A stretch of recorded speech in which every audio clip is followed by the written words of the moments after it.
Hello medicos, welcome back to Everything for Pharmacy. Okay, so in this lecture we are going to continue with the remaining part of the parenteral products, and in this lecture we will discuss about the advantages of the parenteral product. आखिर parenteral product के क्या advantage हैं, क्यों हमने इसे as a dosage form, suitable dosage form use किया और most commonly use भी किया जा रहा है. Why? What are the advantages? So parenteral products can bypass its pre-systemic or the first pass metabolism, and the one set of action is quick. Parental products में सबसे बड़ा एडवांटेज ये होता है कि इसमें क्या होता है, जो फर्स्ट पास मेटाबॉलिज्म होता है या फिर bypass pre synaptic bypass systematic sorry bypasses pre systematic और द फर्स्ट पास मेटाबॉलिज्म, यानी कि ये हमारे क्या करते हैं, पेरेंटल फर्स्ट पास मेटाबॉलिज्म को क्रॉस करते हुए उससे उस चीज़ से बचते हुए क्या होते हैं, अपना एक्शन शो करते हैं. One set of action is quick. इनका जो एक्शन करने का टाइमिंग है, जो ड्यूरेशन है, वो काफ़ी क्विक होता है, क्योंकि यहाँ पे किसी भी तरह के डाइजेशन की ज़रूरत नहीं है, ना एब्जॉर्प्शन की ज़रूरत है. डायरेक्ट हम अपने ड्रग को किस में डिलीवर कर रहे हैं, अपने ब्लड में. और ब्लड से ड्रग हमारे जहाँ भी टिश्यू में ज़रूरत है सेल के पास जाता है, वहाँ पे रिसेप्टर से बाइंड करता है और अपना एक्शन शो करता है. Okay, this is the first advantage of the parental. The drugs which can not be administered orally can be administered by this route. ऐसे ड्रग जो हम एडमिनिस्टर नहीं कर सकते हैं ओरली, उन्हें भी हम इस रूट से क्या कर सकते हैं, एडमिनिस्टर कर सकते हैं. जैसे कुछ हमारे ड्रग्स होते हैं जो ओरली एक्सेप्टेबल नहीं होते हैं, बिटर इन टेस्ट होते हैं, स्टेबल नहीं होते हैं ओरल फॉर्म में, तो उस केस में हम पेरेंटल प्रिपरेशंस भी यूज़ करते हैं. नेक्स्ट है हमारा, तो पेशेंट्स हु आर वॉमिटिंग और unconscious can not take drug by oral route. In such cases the drug can be administered by this route. अब पेशेंट, कुछ ऐसे हमारे पेशेंट होते हैं, आप ऑब्जर्व करना कभी जब हॉस्पिटल ट्रेनिंग करो तो आप देखना वहाँ पे कुछ ऐसे केसेस आते हैं कि पेशेंट को काफ़ी वॉमिटिंग होती है, उससे वो ओरल डोज डाइजेस्ट नहीं हो पाता, अनकॉन्शियस है, या फिर कोई पेशेंट ऐसा आया इमरजेंसी केस में जो अनकॉन्शियस है, तो उस केस में हम उसे टेबलेट या फिर कैप्सूल्स नहीं दे सकते, हम ना उन्हें सिरप दे सकते हैं. तो उस केस में हम क्या करते हैं, अपने पेरेंटल्स का यूज़ करते हैं, पेरेंटल डोजेस फॉर्म यूज़ करते हैं, जो इंस्टेंट एक्शन देता है. अगर कोई पर्सन अनकॉन्शियस है, तुरंत अगर हमें उसे ट्रीटमेंट देना है तो हम उसके जगने का वेट नहीं करेंगे कि जब वो जगेगा, जब हम उसे ओरल रूट से हम डोजेस देंगे, ड्रग देंगे, ऐसा होगा तो वो शायद डेड कर जाए इतने में पेशेंट. तो उस केस में हमें फास्ट एक्शन के लिए हम पेरेंटल प्रोडक्ट का यूज़ करते हैं. ओके, तो एक तरफ से ये हमारा क्या है, लाइफ सेविंग मेथड भी हो सकता है. Okay, the drug action can be prolonged by modifying the formulation. और हम चाहें तो अपने फॉर्मुलेशन को मॉडिफाई करके हम उसके ड्रग के एक्शन को प्रोलॉन्ग कर सकते हैं.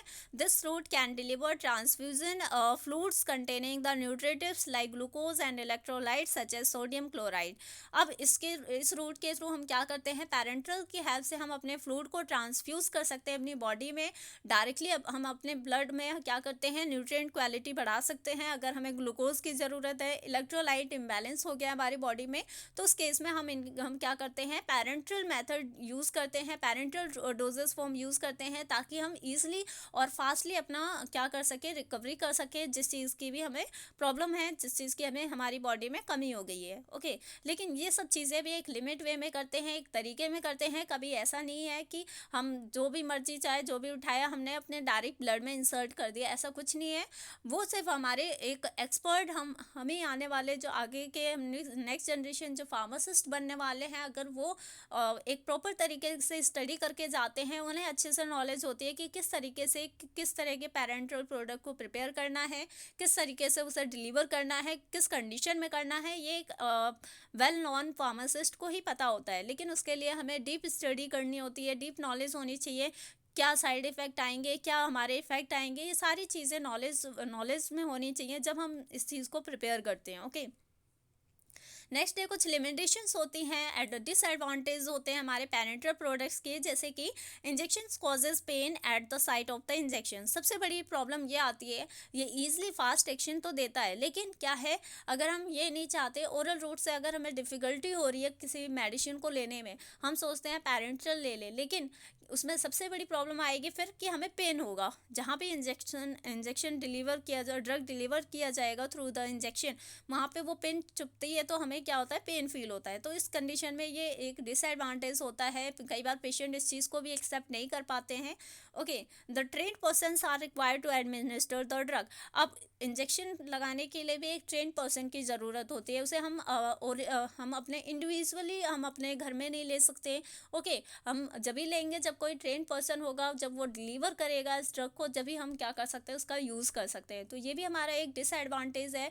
अगर बाय चांस हमारे घर में कोई ऐसा ट्रेन पर्सन नहीं है तो हम खुद को इंजेक्ट नहीं कर सकते। उस केस में भी हम वेट करेंगे एक ट्रेन पर्सन का, डॉक्टर्स का वेट करेंगे कि वो इंजेक्ट करेगा, जब जाके वहाँ पे ट्रीटमेंट होगा। Okay, the administration of the drug through the wrong route of the injection में प्रूव टू बी फेटल। अगर इंजेक्शन हमने ड्रग का कोई भी इंजेक्शन गलत जगह पर लगा लिया तो कई बार चांसेस होते हैं कि वो हमारा क्या करता है, एक फिटल कॉज भी कर सकता है, यानी डेथ की तरफ भी ले जा सकता है। अगर एक ट्रेन पर्सन उस चीज़ को ना देखे, ऑब्जर्व ना करे, तो चांसेस हैं कि उसमें कुछ मिस्टेक हो गई, हमने कुछ ऐसे डोजेस फॉर्म दे दिए, ड्रग दे दिए जो कि हमें जहाँ पे नहीं देना चाहिए, जो चीज़ नहीं देनी चाहिए। अगर हम बात करें इंट्रामस्कुलर इंजेक्शन को हमें मसल्स में ही देना होता है, अगर हम उसे वेन्स के थ्रू देंगे तो वो हमारे लिए डैमेज कॉज करेगा, कुछ ना कुछ उसका बड़ा साइड इफेक्ट निकल के आएगा, बॉडी में कुछ भी हार्म हो सकता है, डेथ भी हो सकती है पर्सन की।